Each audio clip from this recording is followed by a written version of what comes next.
Hello students, आज हमारा जो टॉपिक है that is solid phase peptide synthesis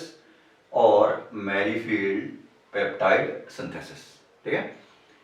इससे पहले आपको जो लास्ट वीडियो था उसमें हम आपको डिफाइन किए थे कि किसी भी क्या है अल्फा अमीनो एसिड्स को आपस में सीधे मिक्सचर बना करके यदि हम पेप्टाइड सिंथेसिस करते हैं तो जो हमको डिजायर्ड सीक्वेंस का पेप्टाइड चाहिए वो तो क्रिएट हो जाएगा, पेप्टाइड या प्रोटीन जो भी बनाना है, लेकिन उसके साथ कुछ अनवांटेड आपके क्या हो जाते हैं, पेप्टाइड भी सिंथेसाइज कर जाते हैं। ठीक है, तो अनवांटेड पेप्टाइड सिंथेसिस को रोकते हुए डिजायर्ड सीक्वेंस का पेप्टाइड ही यदि आपको क्रिएट करना हो तो उसके लिए हम दो टाइप की मेथड्स का यूज करते हैं। एक क्लासिकल पेप्टाइड सिंथेसिस था जिसको हम लास्ट वीडियो में डिफाइन किए हुए हैं। ठीक है, उसका काफी यूज होगा इस मेथड के अंदर भी, लेकिन उस मेथड के अंदर आपका कुछ ड्रॉबैक था कि आपका यदि आपको हायर पेप्टाइड्स बनाने या प्रोटीन बनाना है तो वो काफी टाइम कंज्यूम करता है। तो इसलिए आपका क्या है, टाइम कंज्यूमिंग जो आपका उसका ड्रॉबैक था, उस ड्रॉबैक के कारण आपका एक नया मेथड आपका ओरिजिन में आया, दैट वाज कॉल्ड एज क्या, सॉलिड फेज पेप्टाइड सिंथेसिस और मैरीफील्ड पेप्टाइड सिंथेसिस। ठीक है, अब देखिए सॉलिड फेज पेप्टाइड सिंथेसिस और मैरीफील्ड पेप्टाइड सिंथेसिस और पहले वाले मेथड में एक तो आपका ये इसलिए बेटर है कि ये टाइम ज्यादा कंज्यूम नहीं करता है, उस रिस्पेक्ट में उससे बेटर है। दूसरा, इन दोनों में एक बड़ा डिफरेंस है, उसमें आप जो सिंथेसिस करते हैं, सपोज आपने ये बनाना होता कोई ना GLY ALA ना, या चलिए फेनिल एलेनाइन फिर ALA, मान लिया एक ट्राई पेप्टाइड बनाने हैं तो इसका ये एन टर्मिनल एमिनो एसिड कहते हैं ना, इसको सी टर्मिनल, ये सब चीजें लास्ट वीडियो में हम डिफाइन किए हैं। तो सी टर्मिनल यहाँ क्या करते हैं, हम स्टार्ट इससे करते हैं, ग्लाइसिन को स्टार्टिंग में लेते हैं, फिर एलेनाइन को कनेक्ट करते हैं, फिर उसके बाद चलिए फेनिल एलेनाइन को कनेक्ट करते हैं, फिर एलेनाइन को, तो वहां एन टर्मिनल से सी टर्मिनल की ओर को सिंथेसिस होता है, वन बाय वन ऐड होते जाएंगे, कैसे उसका प्रोसीजर बता के। लेकिन इस मेथड में आपका सबसे पहले जो यूज किया जाएगा वो C terminal alpha amino acid use किया जाएगा। ठीक, उससे स्टार्ट करेंगे, फिर इसको ऐड करेंगे, फिर उसके बाद इसको ऐड करेंगे, मींस सी टर्मिनल से एन टर्मिनल की ओर को सिंथेसिस होगा। जस्ट अपोजिट मेथड है, एक C to N ये, और वो दूसरा जो क्लासिकल मेथड बताया था वो N to C क्या है, टर्मिनल पेप्टाइड सिंथेसिस होती है। ठीक है, अब देखिए फिर कैसे ये पेप्टाइड सिंथेसिस होता है, इस मेथड को हम डिफाइन करते हैं। ठीक है, तो इसमें सबसे पहले हम क्या करते हैं, पहला स्टेप जो होगा ये देखिए,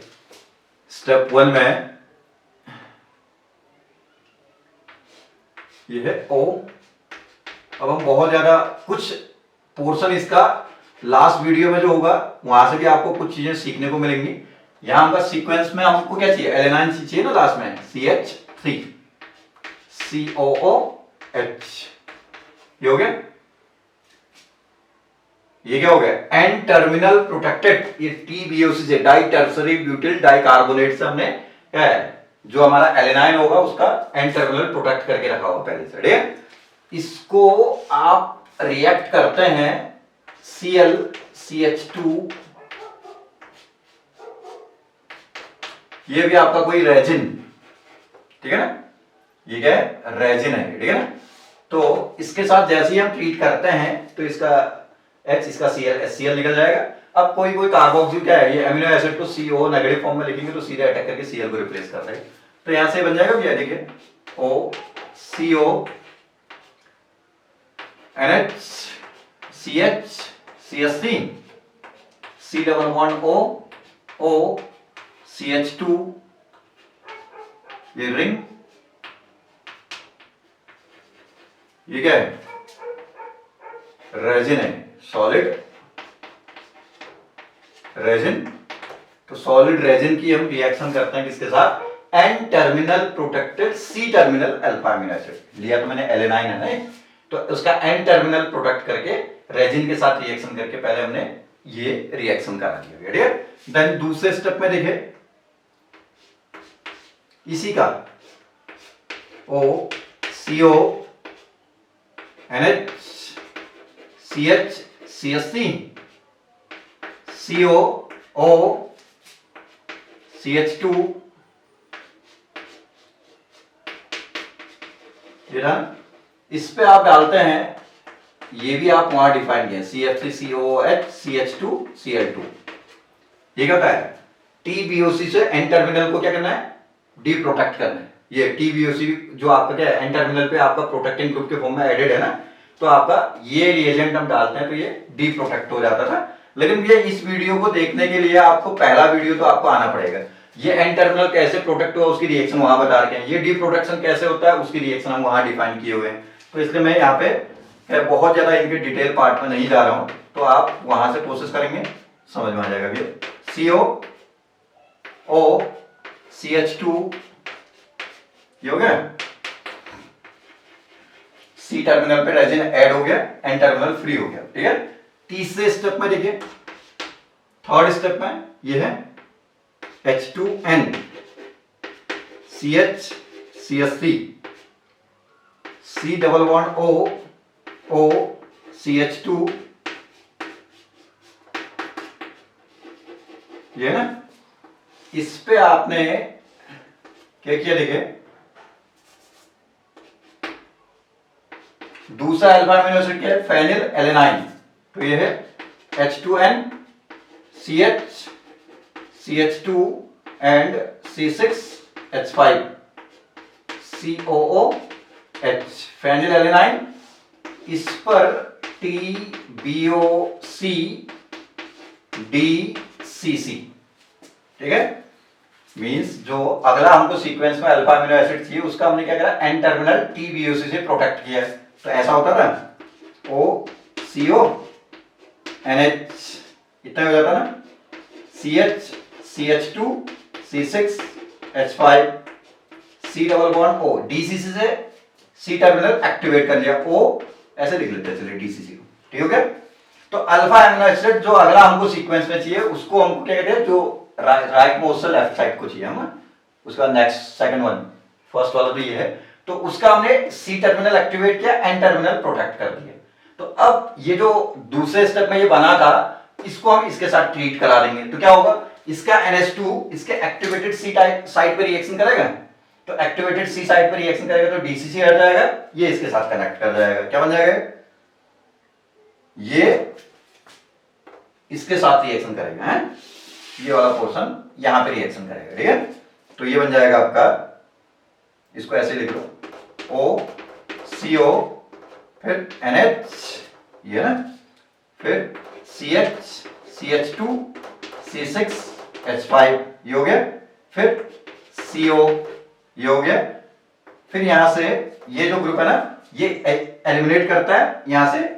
क्या कर जाता है NH जुड़ जाएगा इसका, NH CH CH3 C double bond O फिर O CH2 आगे रिंग था ये, ठीक है।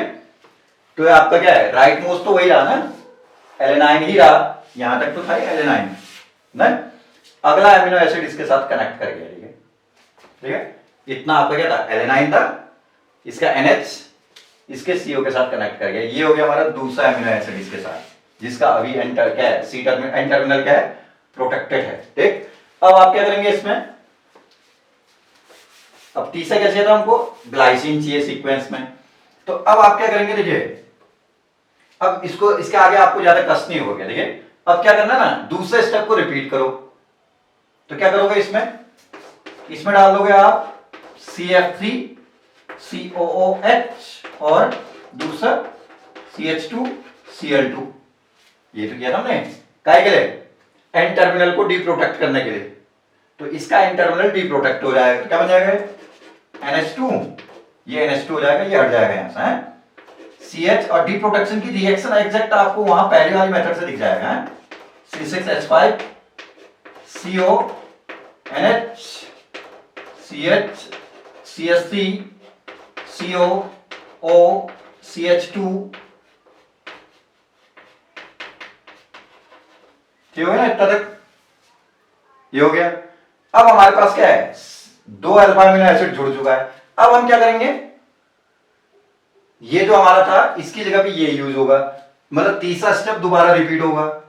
लेकिन इसकी जगह कौन होगा, ये होगा, ठीक हो गया। तो इसको हम रिएक्ट करेंगे, अगला अल्फा अमीनो एसिड कौन था, ग्लाइसिन, ग्लाइसिन का एन टर्मिनल प्रोटेक्ट करेंगे, सी टर्मिनल एक्टिवेट करके रख दिया, उसका रिएक्शन कर लेंगे इसके साथ, तो क्या होगा, वो कहां पे रिएक्शन करेगा, इसका NH2 कहां रिएक्शन करेगा। मैंने कहा अगला जो हमारा क्या है तीसरा अल्फा अमीनो एसिड वो ऐसा होगा, CO NH CH, sorry glycine में तो CH2 होता है ना, COOH COODCC, मतलब जो हमको तीसरा सीक्वेंस में चाहिए उस अल्फा अमीनो एसिड का TBOC और DCC से रिएक्शन किया तो उसका N टर्मिनल प्रोडक्ट कराया, C टर्मिनल एक्टिवेट कराया, फिर इस चेन के साथ रिएक्शन कराएंगे तो इसका NH2 कहां रिएक्शन करेगा, इस एक्टिवेटेड साइड पे रिएक्शन करेगा, तो ये DCC यहां से हट जाएगा, बढ़िया, तो ये NH2 फिर ये लिंक कर जाएगा इसके साथ,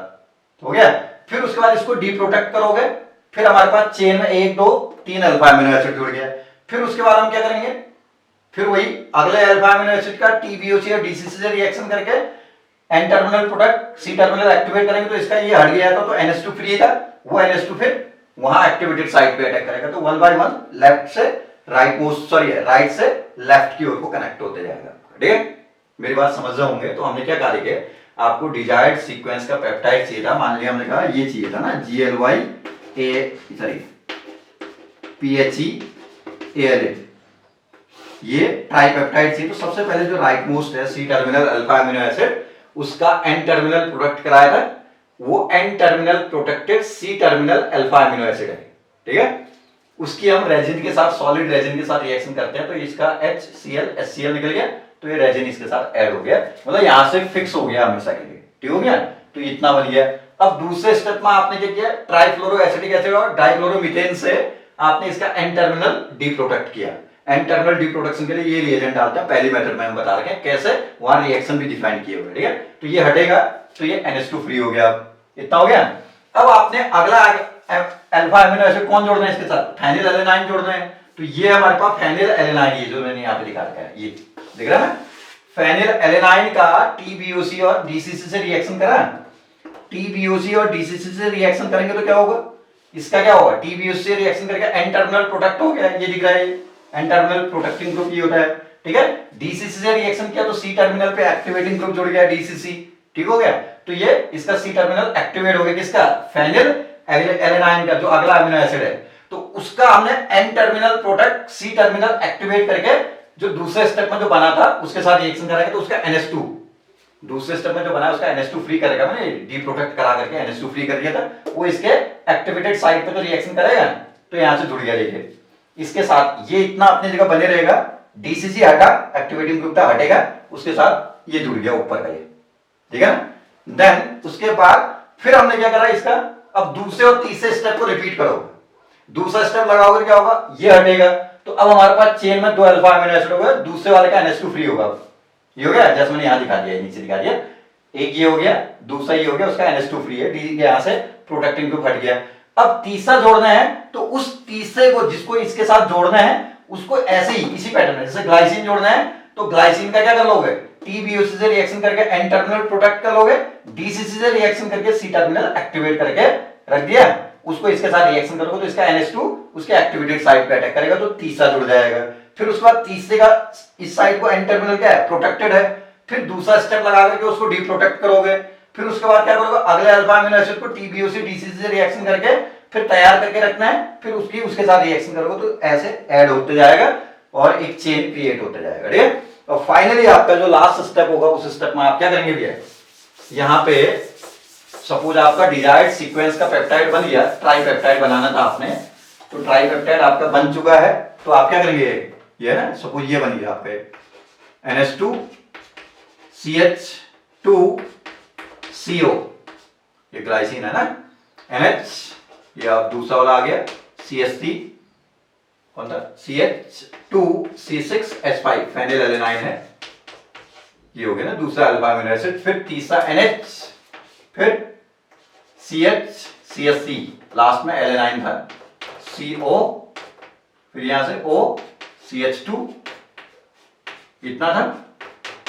ये सॉलिड रेजिन से जुड़ा हुआ है, ठीक है ना इतना। तो फाइनली जैसे हमको ट्राइपेप्टाइड चाहिए, एक ये हो गया अल्फा अमीनो एसिड, दूसरा ये कनेक्टेड है, तीसरा ये है, ठीक है। तो अब यहां से रेजिन को आपने रिप्लेस करना है, जो सॉलिड रेजिन जुड़ा हुआ है, तो इसके लिए HF डाल दो, HF डालेंगे तो क्या होगा, ये COOH हो जाएगा, ये फ्लोरीन इसके साथ जुड़ के ये एलिमिनेट कर जाएगा, तो आपका क्या है बन जाएगा H2N CH2CO फिर NH CH CH2 C6H5, ठीक है, फिर CONH CH COOH, ये डिजाइड क्या बन गया GLY PHE ALA tripeptide synthesize करके अभी आप करिए। तो ये कराता है आपका कौन सा मैरीफील्ड पेप्टाइड सिंथेसिस या सॉलिड फेज पेप्टाइड सिंथेसिस। चलिए थैंक यू।